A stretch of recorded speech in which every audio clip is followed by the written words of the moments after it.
Modifions la page index hébergée par le serveur web que nous avons créé précédemment. Pour ce faire, je me rends donc sur le serveur. Vérifions tout d'abord la page qui s'affiche à l'aide d'un navigateur web. Si je tape l'adresse de mon serveur 192.168.3.10, j'obtiens la page générique créée par le logiciel Fidus. C'est celle-ci que j'aimerais modifier. Rendons-nous donc sur le serveur. Dans l'explorateur de fichiers, je vois que dans le dossier web server, j'ai donc ma page index et cette image. J'aimerais donc en mettre une autre. Je vais donc importer, parcourir.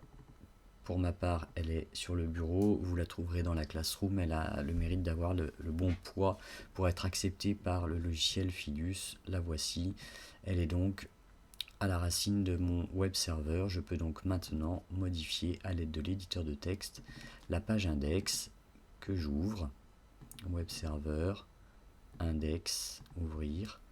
Voilà, et nous allons essayer de la rendre plus personnalisée, donc par exemple en mettant un titre, ici la balise H1, voilà, histoire de voir la différence avec la page précédente. Donc nous serons sur le serveur du lycée Montaigne, et puis je vais donc changer l'adresse de l'image par celle que j'ai importée.